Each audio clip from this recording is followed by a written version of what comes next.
'Twas the night before Winterween, when all through the home every bookworm was scurrying to pick up their tome.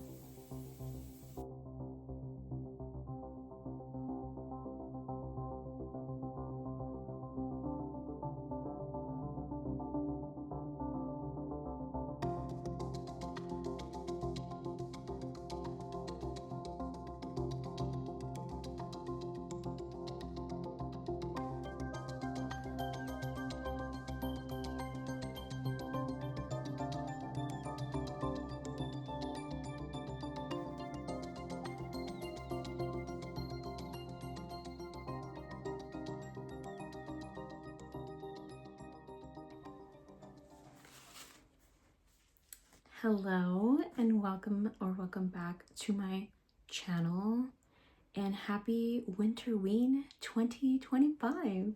So I get really excited for Winterween every single year, but I don't think I've ever actually posted the vlog that I filmed during it. I definitely filmed a vlog last year in 2024, but it just didn't work out. It was not good. So we're doing that this year. Winterween is a yearly readathon. Well, they also have Summerween, but Winterween happens once a year in the winter.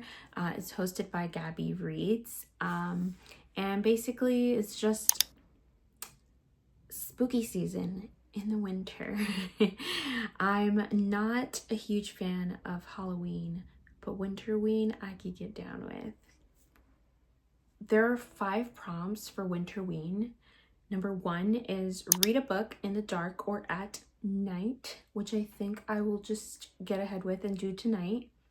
Number 2 is read a horror or a thriller book. And for that, I think I'm going to read The Book of Witching by C.J. Cooke. Prompt number 3 is read a book with a house on the cover or title. For that, I have loaded up on my Kindle We Used to Live Here by Marcus Kieweler. Then prompt number 4 is read a horror book that was published 5 or more years ago, which is 2020. For that, I have The Cabin at the End of the World by Paul Tremblay. That was published in 2018, so I think it matches pretty well. And prompt number 5 is read a novella, manga, or spooky audiobook. And for that, I think I'll finish out the Alice in Borderland series, volume 9, which is the last one to have come out. So I don't think I'm going to read the books in the order that of the prompts or like what I told you. I'm going to go based on vibes. And right now I'm really feeling We Used to Live Here by Marcus Kieweler. Kieweler. Everyone's been talking about this book and I hear it gives wintry vibes and it's just calling to me. So I must read it. Basically, just as the title says, this book is about this couple, Charlie and Eve. They move into this house that they just purchased and they want to flip. And so they're just getting unpacked in there and getting settled in when this family comes up to their door, knocks on the door and says, hey, like, we used to live here. Can we go on a little tour of the house? Or basically, I think it was the dad of the family who lived there and he wanted to like tour his family around. Anyways, things start to go awry. Eve starts to get like really confused. The youngest daughter in the family goes missing at one point, and I am just really excited for these vibes. Also, can we talk about the vibes of filming in the dark? Like, this is so spooky and cool. All right, guys, let's get to reading. Okay, I'm a good ways through this book, like 50% or so. And I don't have much to say yet. Like, the spooky vibes are definitely there. I'm not sure where we're going with like the childhood toy situation that's happening. It feels kind of random and maybe just thrown in there to make it spookier. I hope something ties into it later on in the year. In the book, I mean. it's kind of like, I don't know if this is what I'm supposed to be picturing, but I'm picturing the monkey with the symbols from the Stephen King story, from the movie that's about to come out, Monkey, I think it's called. That's the only thing that has kind of like stuck out to me. Besides, there's definitely some pretty strong religious undertones in this story, at least in the beginning. And then we're having like a conversation about it between the family and the couple that lives in the house. And I'm curious to see whether this is just one piece of the story at the beginning, or if it's going to play a bigger role in the story overall. But other than that, I don't know. I'm having a good time. I feel like as the story goes on and gets a little bit more and more paranormal-ish, I'm definitely getting more into it and enjoying myself. So we'll see what happens. Friends, this is getting spooky McSpooky pants. So every other-ish chapter, there's like a mixed media type of situation going on in this book. For the most part, I feel like they've felt very random, but this one I just got to, it's called Interrogation. Oh my goodness, I am hooked, line, sinker. You got me. I'm hooked. I can't. I'm annoyed that I'm reading this at night because I'm getting spooky vibes and I'm definitely gonna have nightmares. And now I have to drive in the dark. I have to go pick up something from my brother's house. And I'm kind of scared to go out into the dark world, but when I come back, I'm going to just hopefully get cozy in my bed with the lights off and finish this book up tonight. And then who knows? All the other books I have on this TBR are spooky, but I'm gonna have to do something between reading this book and going to bed. Maybe I'll pick up Alice in Borderland since it's a manga. Maybe it's not gonna be as bad. Why am I doing this to myself? That was so off key. I always say my vlogs are not complete without some book mail. So I'm gonna open this up. This is actually The Blood Orchid by Kylie Lee Baker. This is book 2 to The Scarlet Alchemist, which was one of the like subscription box books. However, the second book came out and you know I had to have a matching set. Look how pretty! Wow. I'm so excited. We won't be reading it in this vlog because it doesn't match any of the prompts. But I did finish We Used to Live Here by Marcus Kieweler. I hope I said it right this time. I'm trying so hard. I don't know how I feel about the ending. Have not formed a decision quite yet. So that'll determine whether my rating is like a somewhere between a 4.25 and a 4.5. Yeah, it just kind of felt, it did naturally progress into it. However, it just felt like the ending was completely separate from the rest of the story. And there's no explanation as to why all of a sudden things are like stable in the resolution that there is. So I don't know how I feel about that. Moving on. I think the next book I'm going to pick up is The Book of Witching by C.J. Cooke. And this, I heard, is actually based on a real story. And there's a little, like, blurb here that says, historical note. In 1594, a woman was accused of assisting a man in his plot to kill his brother. The man was acquitted. The woman was executed at Galloha in Kirkwall, Orkney. Her name was Alison Balfour. She was the first of over 70 women to be executed in Orkney on charges of witchcraft. It's giving that this was based on real events. question mark.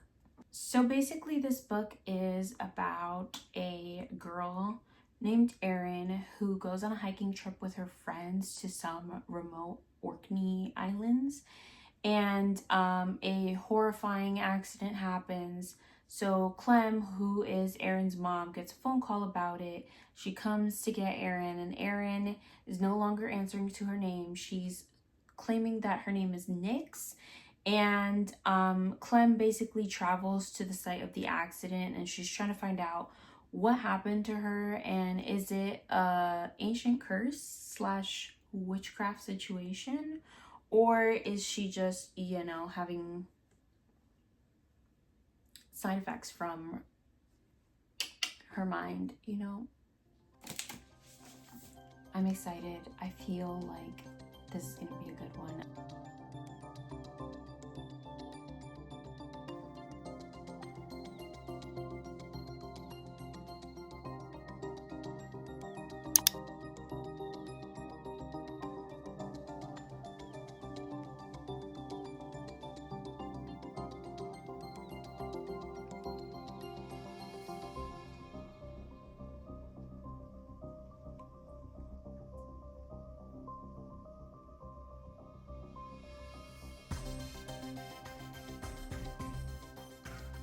So I woke up kind of late today, but I decided to just stay in bed, get a late start to the day, and pick up Alice in Borderland Volume 9.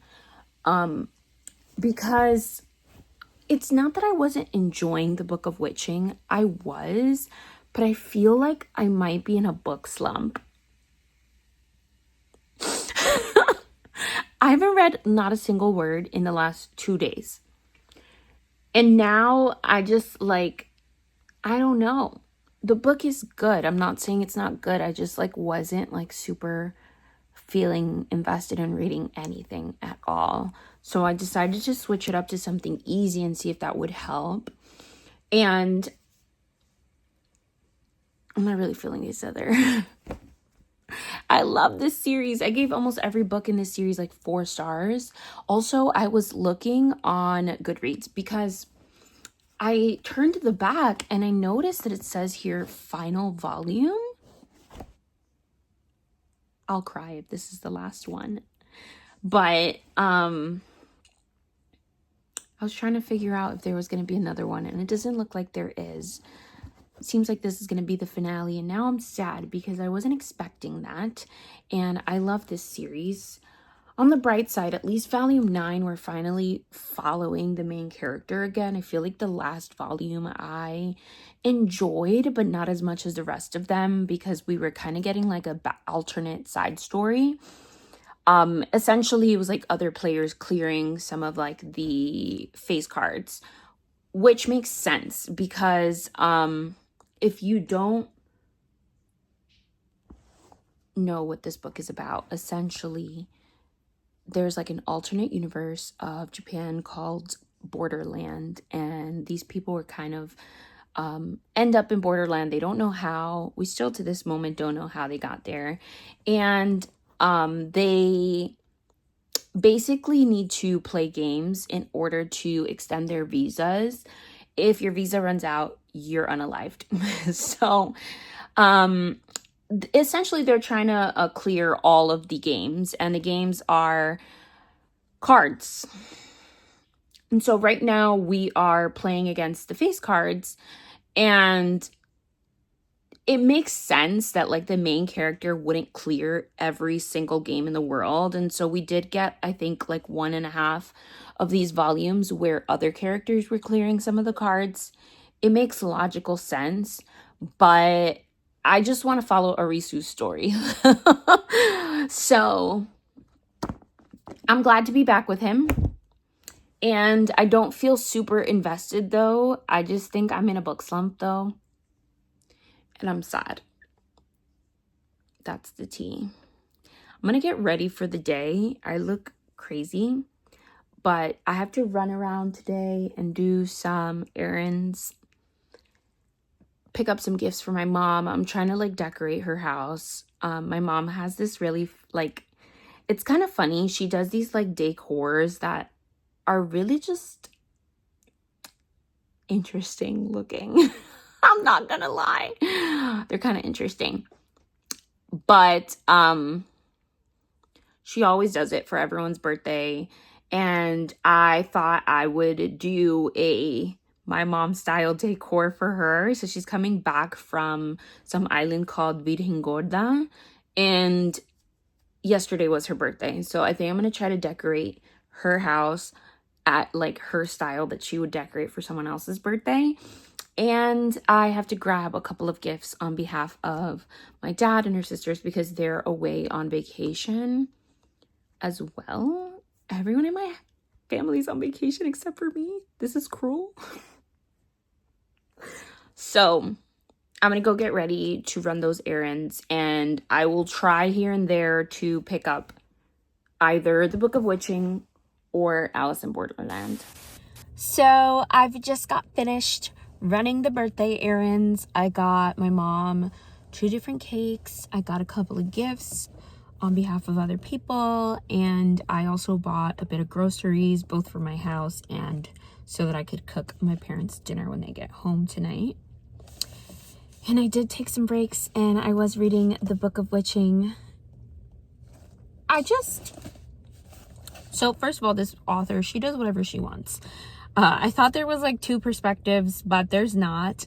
We get Clem and we get Allison, who is back in the past and is part of the Treeskill, which is like I don't know what they are, a coven of witches or something. There is 2 main like time frames, the one 400 years ago and the one in 2024 where Clem is, and she's kind of investigating everything. I was a little bit surprised because I'm on page 260 right now, and I really thought that we would have gotten a little bit more of like the situation with the magic in the past, like more about the Treeskill and what those witches do and stuff. Now is when I'm starting to get more information, but we're not getting it from the perspective of the past. We're getting it from the perspective of Erin, who's the girl in the hospital. And like the 2 main time frames that we're having, one of them is following kind of like when Allison gets arrested on charges of witchcraft.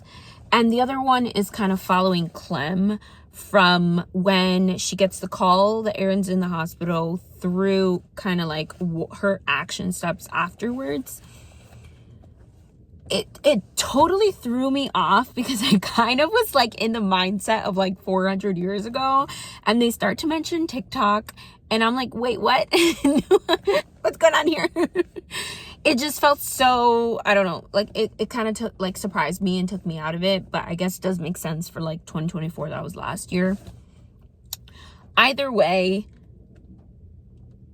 the information we get about some of like the Treeskill practices and stuff like that, which is what I would have really wanted out of this book, we get in a very like brief, like summarized way. So I'm a little underwhelmed by that.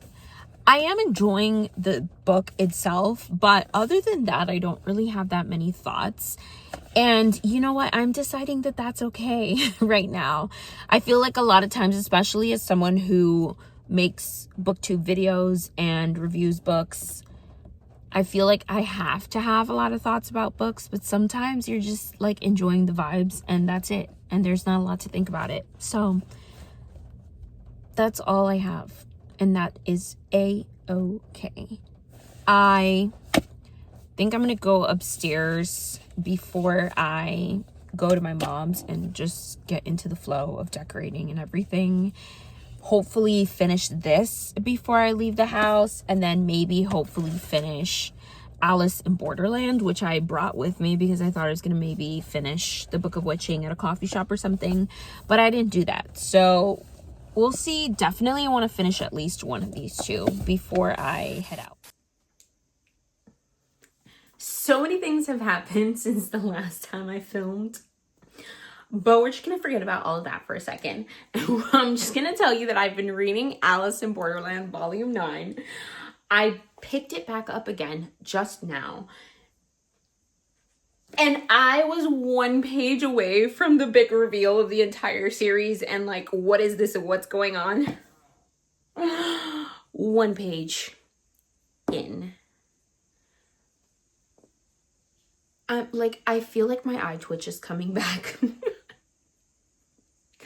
I don't know how I feel about this reveal. So in the previous chapter, which is Queen of Hearts part 1, yeah, Queen of Hearts part 1, she started to describe to us a little bit about a situation that happened, and you kind of get an idea of like, maybe this is going one way. And then all of a sudden, boom chakalaka, it's not going that way. I don't know if it's just me. Am I bad at guessing? I also don't know if I like this or not. It's gonna depend on like, it's so hard not to talk about this without ruining the whole thing. Please, if you've read Alice in Borderland, please go to my Instagram. It's always in the description. And DM me. We must talk about it because my brain is reeling. Okay. I think that depending on the direction and like what the ramifications of this reveal are, will determine whether I like or dislike the reveal. I'm both really happy to finally have answers after 9 books, and simultaneously really sad and torn because I feel like the last book, volume 8, and a little bit of volume 7 too, like weren't that great, whereas volumes 1 through 6 and then volume 9 are turning out to be like 4+ stars. You know what I'm saying? I'm sweating. I'm really sweating. Okay, should we talk about my reading updates? I don't even want to update you because I just want to keep reading. So I finished the Book of Witching by CJ Cooke. I think I'm going to end up giving this 3.5 stars.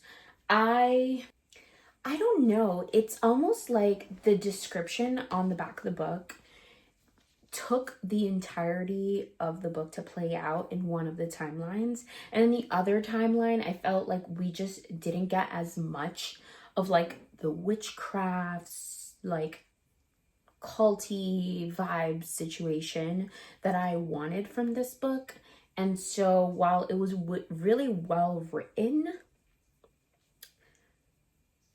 I wanted more from this book, you know? And I don't want it like in terms of like it needed to be longer. I wanted it to be in this amount of pages. So that's the reason why it's going to get that rating.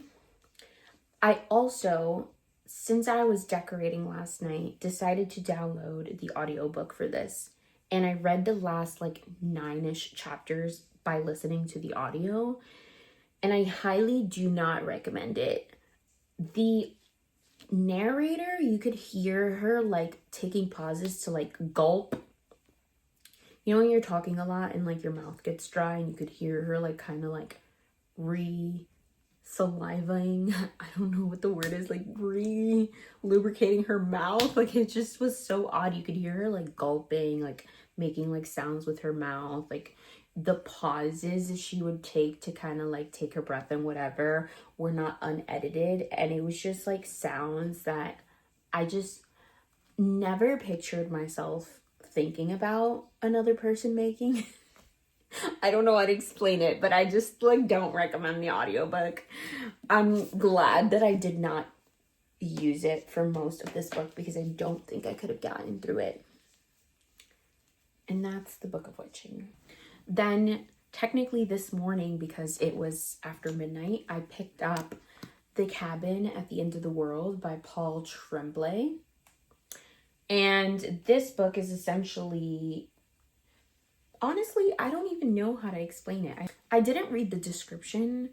I just got into it, picked it at random. In the first chapter, I honestly was so bored.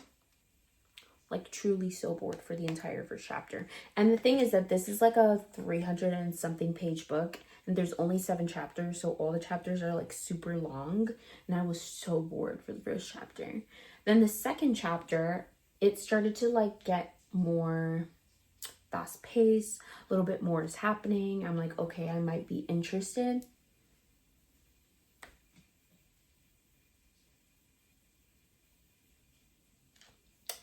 But then I'm like, this feels familiar. Like, why does it feel like I've read this before? I've definitely never read this before. I think what it might be is that I watched the movie at some point. So once I'm done with Alice in Borderland and I've gotten maybe a little bit further into this or finished it, who knows where the evening will take us, I think I'm gonna watch the movie again and see if like, have I watched this movie, or is it just this book gives like deja vu vibes, you know what I mean? But basically this story is about a little girl named Wen. She and her dads are visiting in a cabin that I don't know if it's like rented, it's theirs. Either way, they're in this cabin, and Wen is catching crickets, I think they are. And this guy comes up to her and he's like, listen up, we're gonna like visit you guys in the cabin, and your dads are not gonna want to open the door, but you gotta make sure that they open the door. The like future of humanity lives on you guys opening the door. That's all I can really say. Like, that's all that's really happened anyways, besides like some weird like them predicting end times type of situations. The cover literally says, save your family or save humanity, make the choice. I'm not sure that I've seen that like play out yet at all, actually, so we'll see. I'm not too much enjoying this book, but we're gonna see it through because I'm halfway there.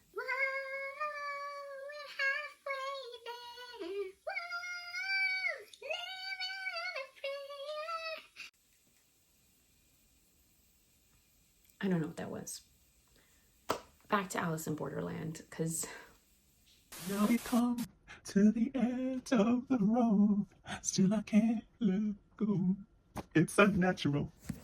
you belong to me.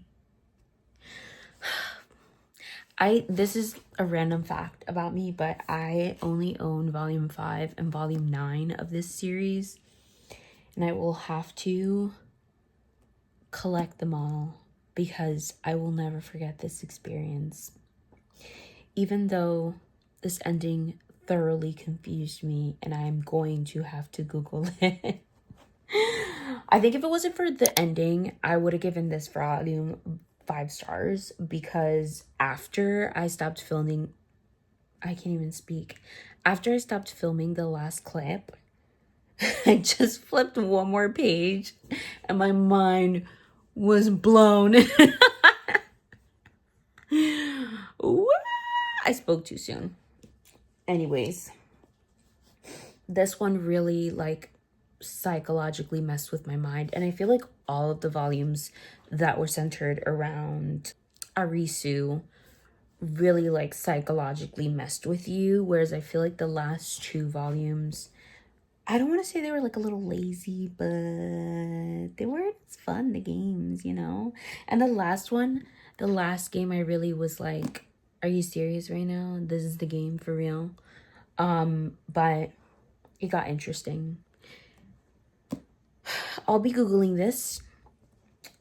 I did also just finish watching The Cabin at the End of the World's movie, which I understand now. I never watched the movie. I watched the trailer, and it's called Knock at the Cabin. Maybe? I already forgot. But it's not Cabin at the End of the World. So I've seen the trailer and I knew like the exact same premise as the book, but I had never actually watched the movie through the end. I will say though that because I was a little uninvested in the book, I was kind of confused, but now I'm not as confused. And I normally will refuse to watch a movie until I finish the book, but I was just so uninvested in this book that now I think I have a little bit to look forward to. I'm looking to compare and just find out whether the book ends in the same way as the movie does. And that's the tea. I'm going to bed. I'm so tired and emotionally drained. I can't believe it's over. I also just realized that with finishing Alice in Borderland, I've officially accomplished my first reading goal of the year. One of my reading goals was to finish all of my ongoing series, and this was one of them. So, yay! Life goals! See y'all in the morning. I have done it. I finished The Cabin at the End of the World by Paul Tremblay. And that means I've officially accomplished all 5 of the prompts for Winterween. I give this 3.5 stars. The book and the movie are totally different after the halfway point. Like, when I watched the movie, I was like, okay, this is like pretty much exactly what happens in the book. And from that point forward, it was just totally different. And I will say that I did enjoy the ending in the book more than I did in the movie. However, I understand why the choices that are a little bit more acceptable in a book would be so much harder to watch on, like, physically watch it happen to a person. So I understand the choices. I'm not gonna be mad about it. I also feel like reading this book, I couldn't have like envisioned how it would be like an entertaining movie. But when I watched the movie, I was like, oh, okay, I see the vision. So it was interesting. This is the first time I've ever kind of like simultaneously done like the video and book version of something. Overall, I did find this book to be unexpected and different and interesting, and so I gave it 3.5 stars. I don't think I was like quite as invested enough to give it 4 stars, but I definitely feel like it was well written, it was interesting, it was different. So yay to that book. And with that, thank you for watching. If you made it this far, leave me a little ghost emoji for Winterween. Make sure you hit that like button if you enjoyed this. And if you want to join the family, hit that subscribe button. I'll see you all when I see you next. Bye.